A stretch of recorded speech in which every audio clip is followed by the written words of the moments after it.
Somos parásitos, no soñamos para vivir. Robamos nutrientes, hagamos un desastre. Bienvenidos a otro programa de Pediatra en Casa. En esta oportunidad hablaremos de un tema muy común, sobre todo para los padres, y son esas denominadas lombricitas, bichitos, esos parásitos que tienen los niños y que muchas veces no sabemos cómo tratarlos o nos enfocamos en darles lo que ya conocemos, pero también esto debe tener un manejo clínico. Así que para dar una información certera, para que ustedes puedan informarse y saber cómo actuar, cómo prevenir también, nos encontramos con Liliana Meneses, enfermera de apoyo al programa de salud infantil del Instituto Departamental de Salud, y nuestro pediatra Andrés Morillo, a quienes les damos la bienvenida. Hola Alejandra, ¿cómo estás? La idea de este tema del día de hoy es para aclarar muchas dudas y muchos mitos que hay alrededor de la desparasitación, de la presencia de parásitos, a quiénes hacerlo. Entonces, sí es importante que sepamos esta información y la podamos compartir, pues para que no caigamos en algunos errores que podamos cometer en la casa o hacer prohibiciones en los niños sin necesidad. Muchas gracias por esta invitación. También queremos, en el marco de la celebración del niño, invitamos a todos los papitos, mamitas y cuidadores a participar activamente de las acciones de promoción de la salud, el bienestar de la población infantil. Los invitamos a acercarse a los centros de salud de cada municipio, en donde recibirán atenciones a los niños y niñas en cuanto a los controles de primera infancia, agudeza visual, lo de desparasitación,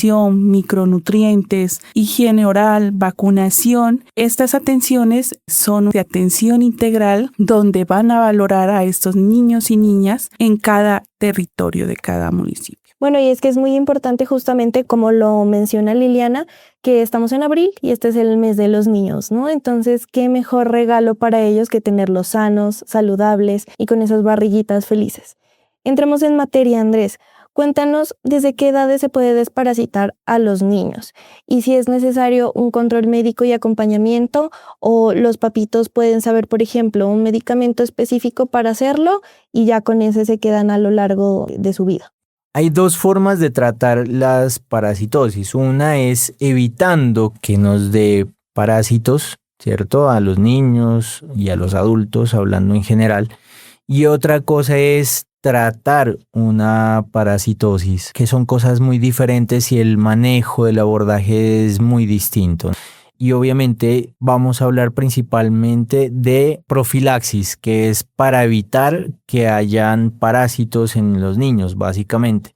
Y lo otro es que, como nos dice Alejandra, para la desparasitación, ¿desde qué edad lo hacemos? Básicamente esto lo hacemos normalmente después de los 6 meses de edad, y eso se debe principalmente a que los niños están mucho más expuestos a diferentes alimentos, están más en contacto con el entorno, a diferencia de los más pequeñitos. Eso pues tampoco es que los haga exentos a que no les dé una parasitosis en los más chiquitos, en los menores de 6 meses. Pero hablando de la prevención, sí lo hacemos a partir de los 6 meses de edad.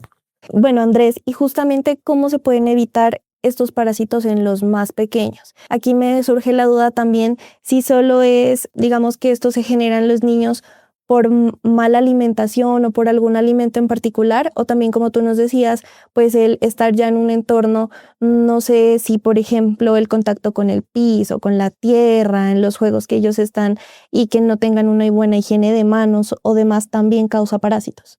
Bueno, adquirir una parasitosis puede suceder por muchas causas. La principal es la que llamamos en medicina fecal oral. Lo que quiere decir es que el niño se ensucia las manitos con la tierra, el piso, y no se lava adecuadamente las manos, porque eso lo hacemos obviamente los papás. Pero vemos que el niño coge las cositas del piso, se las mete a la boca, y ahí empieza la transmisión. Ahí empieza el ciclo del parásito a crecer en el estómago del bebé y a expulsar los huevos en la materia fecal. Básicamente eso es como empieza el ciclo y así se transmite en todos los niños.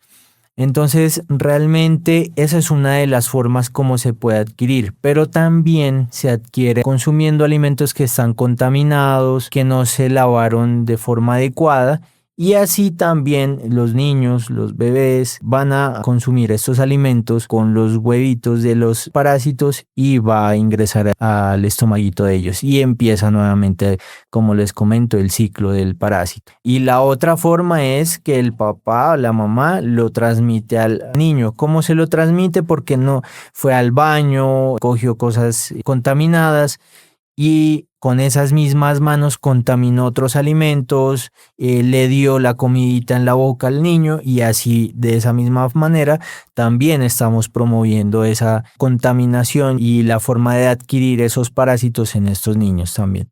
¿Qué síntomas puede causar el tener parásitos? ¿Algún dolor en particular o de verdad no da síntomas y es necesaria una revisión constante con el médico? ¿Cómo los papás pueden identificar eso o los cuidadores?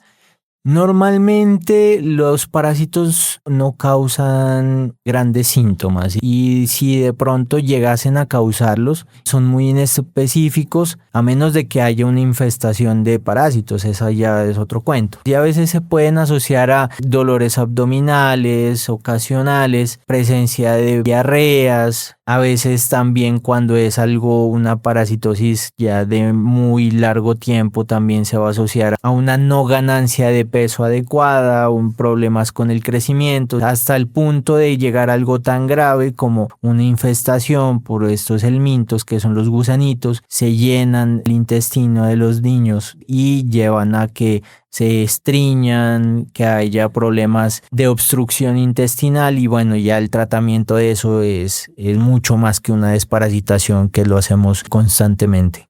Me parece importante esto porque el tema más común o lo que más se escucha con los parásitos es que les pica la colita o cuando ya tienen mucho dolor intestinal, pero muchas veces si no pasa eso, pues no los llevan al médico justamente para una desparasitación que es muy importante. Somos parásitos, prometemos estaremos aquí. Por favor, no nos saques de aquí. Parásitos.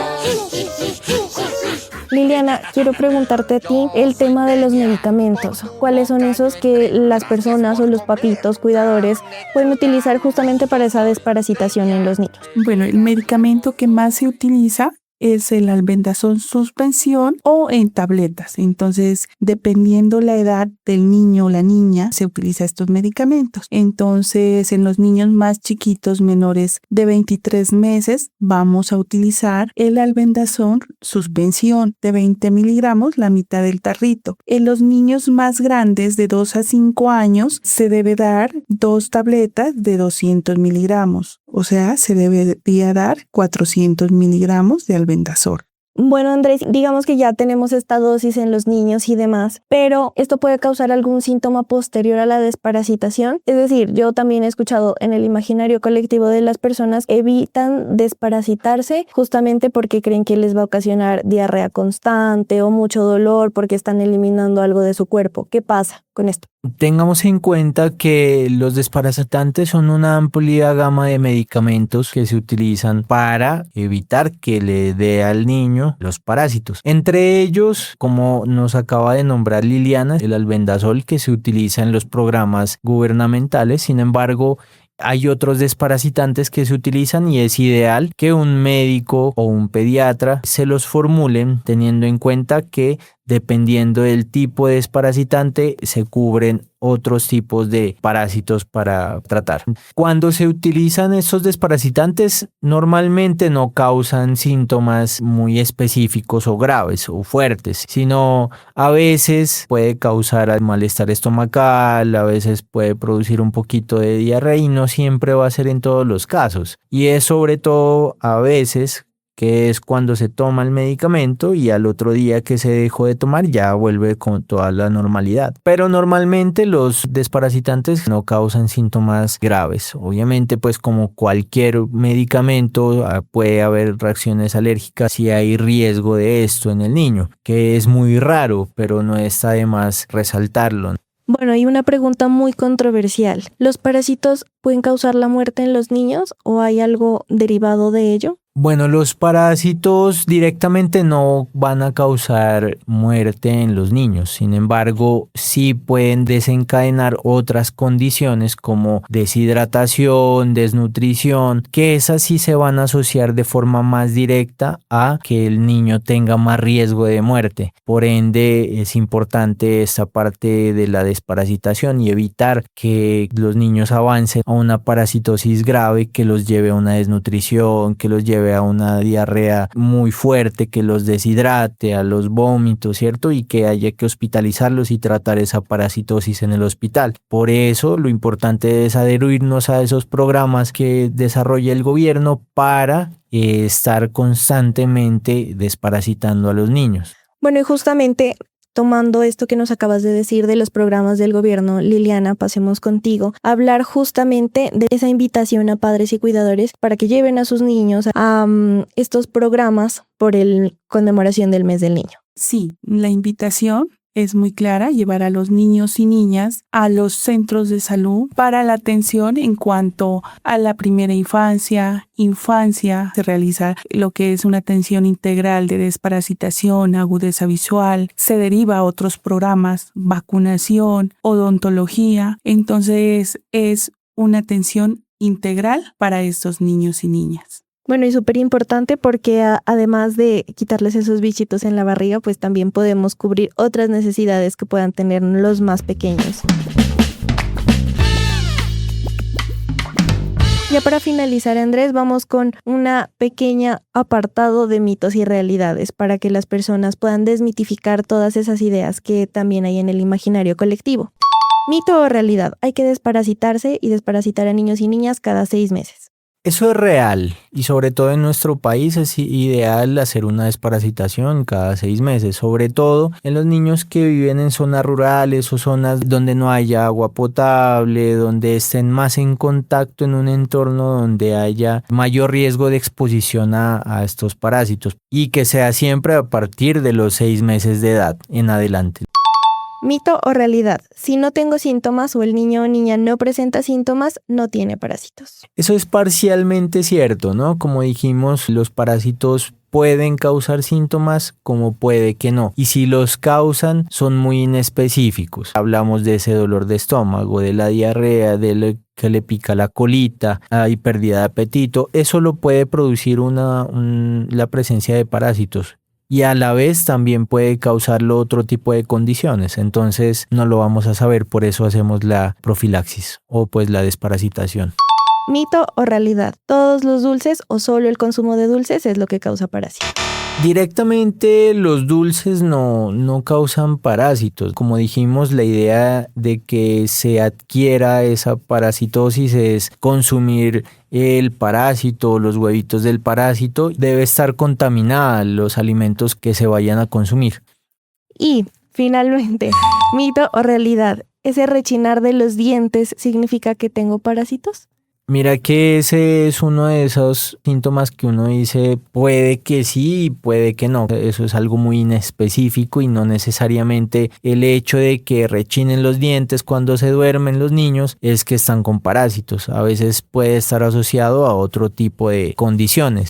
Bueno, súper importante justamente para no creer todas esas cosas que escuchamos en el diario vivir y sí saber qué es realidad y qué no. Como dato adicional, es importante que cuando los estamos desparasitando a los niños, no hay restricción con las comidas, ¿sí? Porque esto no causa ningún problema el hecho de que coman cuando se está desparasitando. Incluso el albendazol, por ejemplo, se recomienda que se lo consuma con alimentos que tengan contenido de grasa, porque eso permite también una absorción más rápida del medicamento. No hay problema con los lácteos tampoco, aunque a veces, dependiendo del desparasitante que se vaya a utilizar, puede causar algo de cólico abdominal. A veces. Sin embargo, como regla general, no hay ninguna restricción de los alimentos cuando se está desparasitando el niño. Perfecto, Andrés y Liliana. Muchísimas gracias por toda la información que nos compartieron el día de hoy. Súper importante seguir todas las recomendaciones de nuestro pediatra y, como nos lo mencionaba Liliana, acudir a esos centros de salud para poder darle justamente a nuestros niños esos derechos a su salud, garantía de todo esto, para que estén bien, no solamente con esos parásitos o esos bichitos y desparasitarlos, sino también, como ya nos lo mencionaba, en temas de vacunación, para revisar su visión y demás. Así que nos encontramos en un próximo episodio de Pediatra en Casa. No te preocupes, ya tomaste las pastillas. Los parásitos saldrán